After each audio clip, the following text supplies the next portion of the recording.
Spare me, Gareth. We got what we came for. This is what success looks like. I won't see them tossed overboard. Not here. We'll hold a proper service. What's-his-face and so-and-so would want us to get this ship sailing before all else. They died for those Godwoken, after all. You know their names, Malady. Can't you even pay them that much respect? Gareth inhales sharply, then catches you out of the corner of his eye and smiles, barely. Our guest stirs. Welcome, Godwoken. Glad to see you safely aboard. Very glad indeed. Too many. One too few, actually. Alexander, he's alive.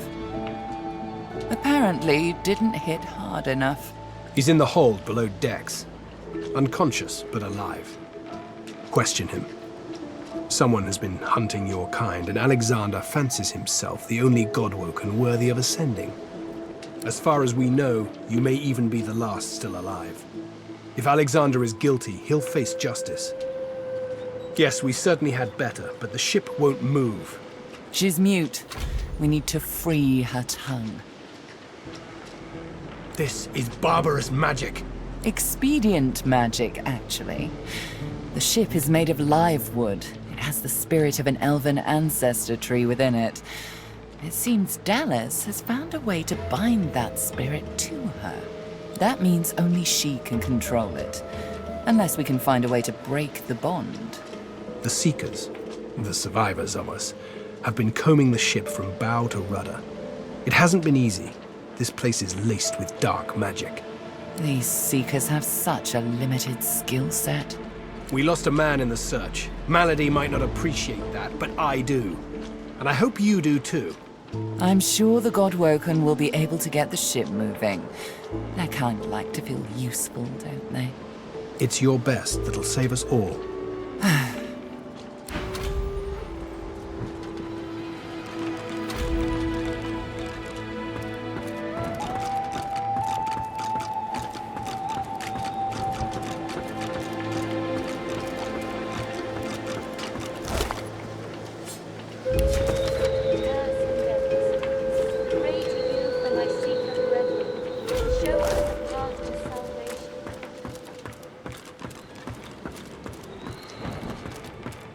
Void Slayer, Worm Killer, Godwoken.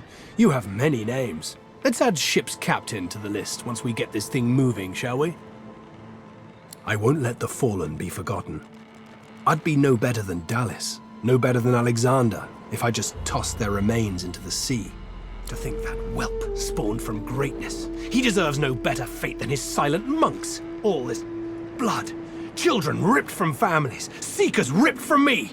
He's down there now, guarded like some precious jewel, rather than leashed and flogged like the dog he is. Amazing to think those of us in the Order once assumed the gods were with him, and only him. That was before we found the others. The Seekers were once part of the Order, my friend. When Lucian died, we waited. Yet Alexander never rose to divinity. And then we started to find more like him. More Godwoken.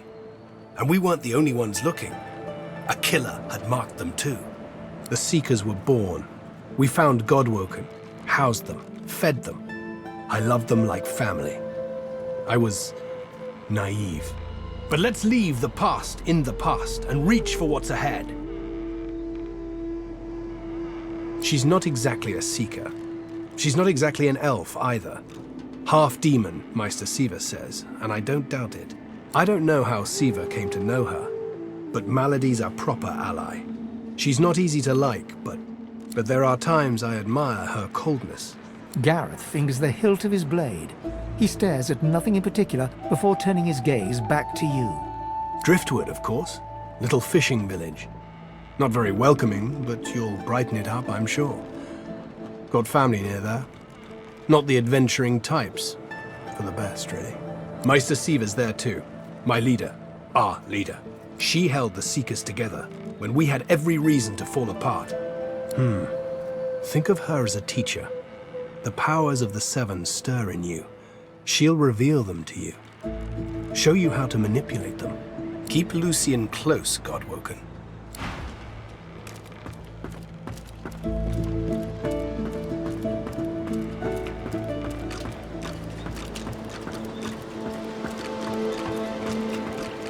There you are.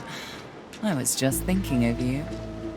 This is Dallas's ship, but she can't have been the only one who could get it moving. It'd be too risky, and Dallas is anything but careless. There's a way to move this ship on board, I'm sure of it. The Figurehead has certainly caused a commotion lately, but then again, so have the doors downstairs.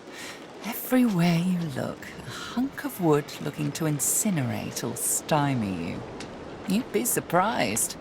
A ship like this holds many secrets. Hopefully you can discover some these seekers might have missed. Dying to hear them. Her face crumples into a mask of concern. Her eyes are large and soulless. Why, because I care, of course. You are so very, very welcome. Meister Siva is one of a rare breed. She'd do anything in the name of a cause, and her cause happens to be you. She's desperate to meet a living Godwoken. She'll be exceedingly pleased we're en route. We'd better not leave her waiting. She's a bit particular. She's the founder of these Seekers, and she's powerful. That means something when I say it. Your kind can reach astounding heights. Meister Siva can help you do just that. A place called Driftwood hosts a putrid fish, putrid dwarves, and Meister Siva herself. You'll probably find it quite comfortable.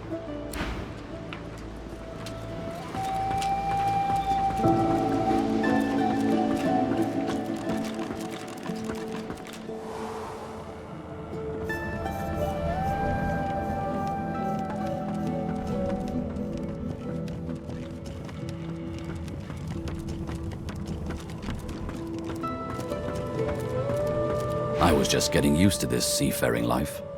You know, we could... From the look in your eye, I gather it's time to grab my things and get back to work. Ready? We'd probably get tired of this view soon enough anyway.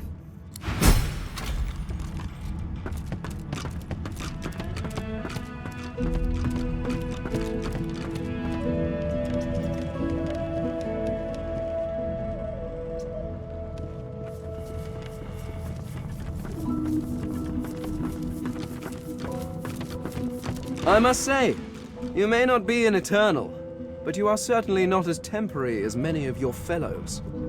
You handled yourself well. Personally, I am just glad that I do not have to walk back to Reaper's Coast. Wind travel may be primitive, but it is at least efficient.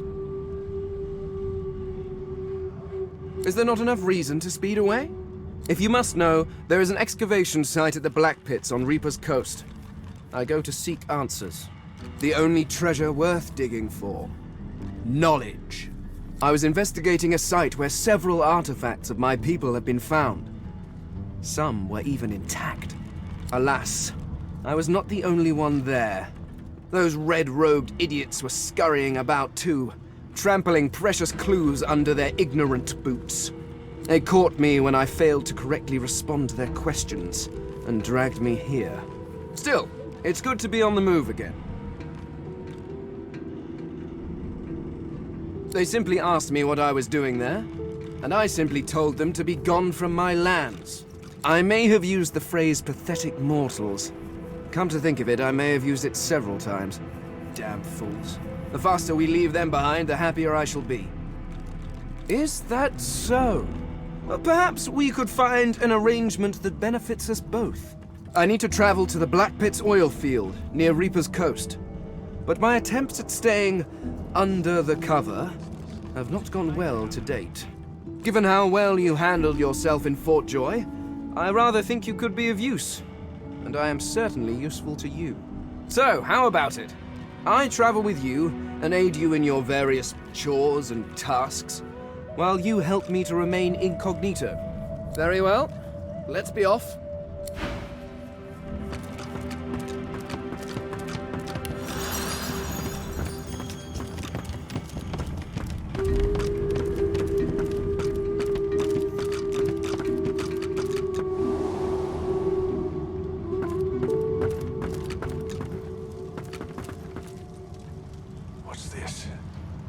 got something. Hey, don't I know you from somewhere? So, we've got quite the task on our hands, haven't we? I have to admit, the whole thing is very intriguing. The old band back together again, I guess that depends, doesn't it? Look at me. Hard. What do you see? Lohse leans back slightly, thin arms crossed in front of her chest, and stares at you defiantly from dark eye sockets, darker and deeper set than when you first met. She blows back a lock of white hair, matted with sweat and grime, and holds back a smile from the corners of her lips. But I'm not the same, am I? I want to make sure you understand, well, the risks. You don't get it. I'm dangerous. You have to pay attention. You have to be willing to hurt me if I'm hurting you or someone else. Can you do that?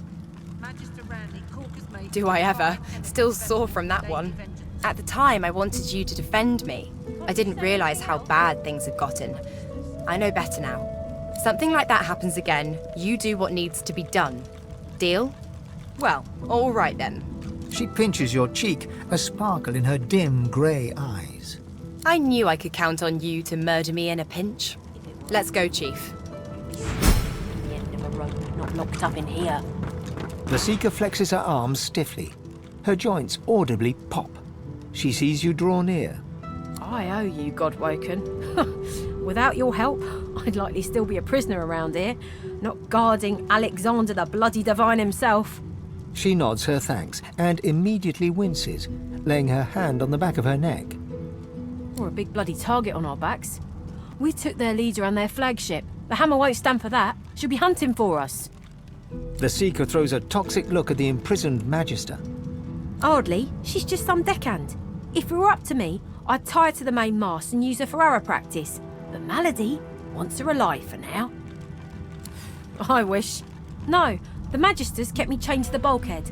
Arms held above me head, feet barely able to touch the deck. Now my joints are paying the price. No, they had us down below, chained up in the dark. But the Reds were up to something in here.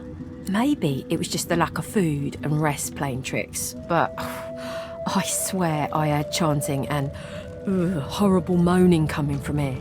But when we broke free, it was empty. Good luck getting anything out of either of them. Our special guest is out cold, and the other one ain't in much of a talking mood. All right then, just don't make me regret it.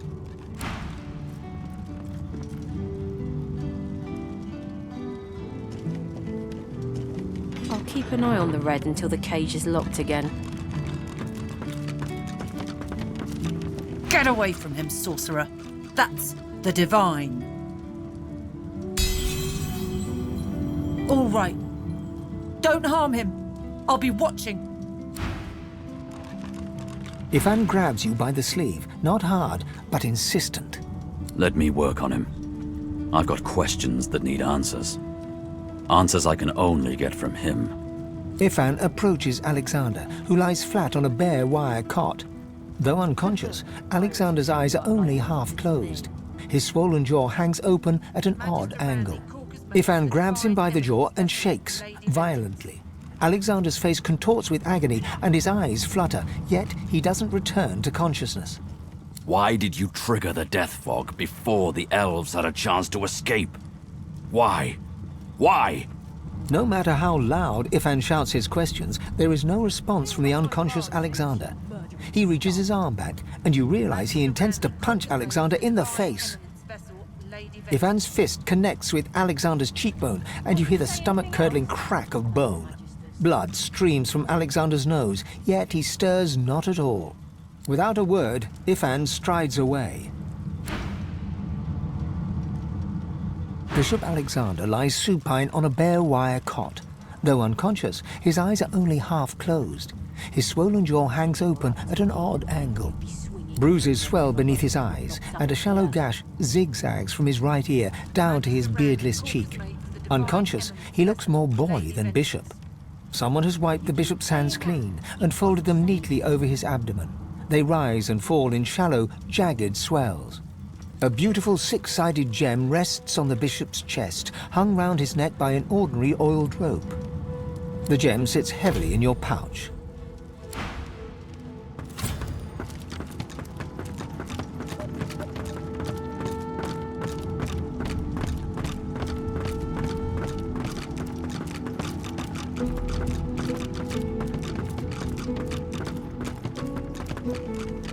The door seems like any door, at least at first. Then you notice its unblemished wood. There is no knot, no scratch, no dent to detract from its apparent perfection. The wood groans and creaks. For a moment, you swear a face appears in the wood. A face tortured and tormented, a six-sided shape carved upon its forehead. The face vanishes. The anguished face appears once more. It dips its forehead towards you and waits. A shudder of pleasure racks the figure in the door. It seems to breathe. All of a sudden, all anguish is gone. It gives you the sternest of looks. I am summoned. Speak the password. Yes, and yes again. The word is spoken. Welcome to the stateroom.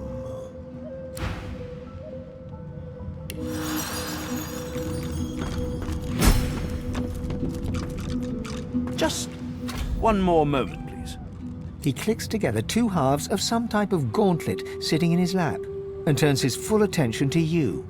And there. Rescued at last, am I? To whom do I owe my thanks? Armor? Such a limiting word, but yes. It serves that purpose, amongst others.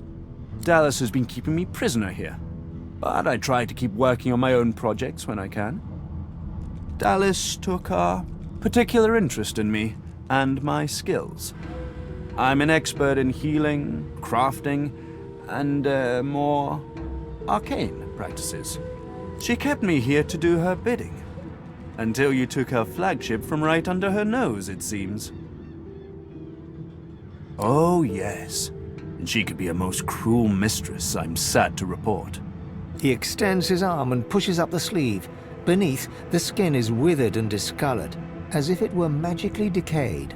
She used some form of domination device on me, forcing my hands to do her bidding, and half ruined them in the process. Oh, cast spells, tinker with relics, meddle with the laws of nature. All the sorts of things power-hungry despots love to do. She had me enchanted dead cat over there, so it would seem alive. He clicks the gauntlet into place around his withered forearm, his eyes on you the whole time. But that damn contraption that she used on me seems to have fogged my memory. The rest is a blur. Trust me, convenient is the last word I'd use to describe the experience. Pass me that copper wire there, would you? He takes the copper with a nod of gratitude. His sleeve slips back, above his elbow. In its crook, you see part of a tattoo. A pattern of concentric circles rendered in black. Perhaps my memory will come back with time. But for now, I'm afraid there's little more I can add.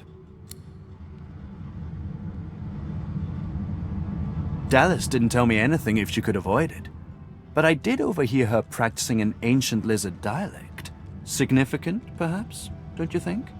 Lizards apparently have ancient magic that allows them to control slaves that bear their mark by singing a song. Dallas must have had an interest in those techniques. Took it? No, I made it! Have you seen the kind of metalwork the Magisters deploy? This is in a different class to them. As I said, the Magisters left me weakened. But this will help give me the strength to carry on my work.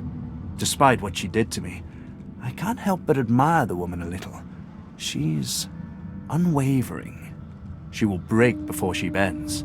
If you cross paths with her, be sure to break her. I doubt you will get another chance. I'm doing my utmost to be civil to you, under rather trying circumstances. Why must you push me like this? I'm more than a sum of my parts, friend, indeed. But I fear you might have come to the wrong calculation about me. How about you just let this matter rest? The Seekers are too trusting by half. We can't just let this healer go free. Let the creature live. He is hardly worth our time. Something tells me that he'll only bring us woe, but I can't judge him yet. He takes your hand in his gauntlet-clad fist and shakes it. There's a lot more power in his grip than his slender frame would suggest. Call me Tarquin, and consider me at your service. There's likely not a soul aboard this ship without secrets they'd rather keep hidden. Why should I face more scrutiny than the rest? Well, pardon me if I don't put too much stock in your feelings. Knowledge, facts, discerning, educated opinions. That's where I put my faith in. We're barely acquainted. Why should I tell you anything personal? A flicker of hesitation crosses Tarquin's face. He glances down to his wasted limbs. You're most persistent. Perhaps our past will pit us both against the hammer. We will see. But don't claim me as an ally just yet. My allies tend to die.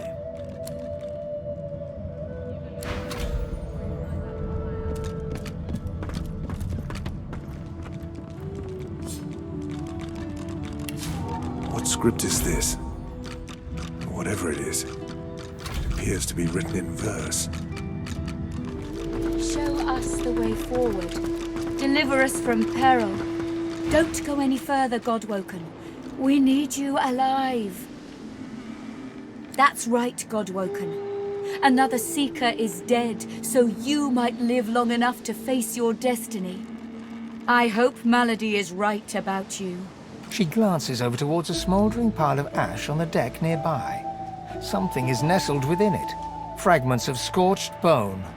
That was Brendan.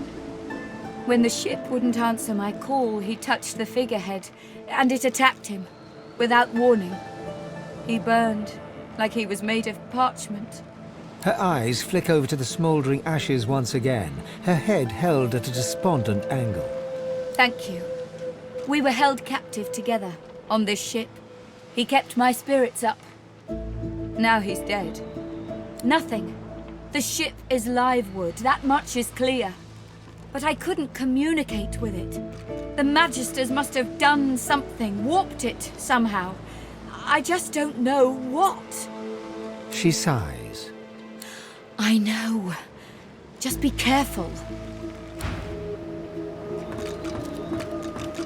Before you is a towering figurehead carved in the likeness of a dragon. It looms over the bow, its fangs bared at the open sea. There's an odd mark on the side of the figurehead. Battle damage, weather staining. It almost looks like a pattern, however. The deck beneath you groans and trembles, like the ship itself is awaking from a slumber. A deep sigh emerges, unmistakably the sound of a living being. You are not the witch. You are not Dallas. You sang the song. Now you must decide my fate. Are you to be my new master? You are kind, but I can never be free again. Not truly. I am a vessel and must be guided. Let me take you wherever you wish. We can depart as soon as you are ready. Ask. I am here to serve in all ways. The creaking of the ship eases into a contemplative silence. Once, I was an elf. I passed away and was reborn as an ancestor tree in a beautiful forest surrounded by kin of both flesh and root. But that time has passed. I saw that forest reduced to a dead place. Then I was taken away. My memories were lost, like the leaves from my branches. The sails overhead billow outwards suddenly. The sun is blocked, momentarily casting the dragon figurehead into shadow. Magisters, they razed sacred elven lands and uprooted ancestor trees from the earth. I was one of them. They tore me apart and turned me into this monstrosity. Of course, wherever there is sea, I will endeavor to bring you. Consult with your companions and set a course. The ship's awake. Good. Is she ready to sail? A slow, toothless smile stretches across her face. To driftwood, then.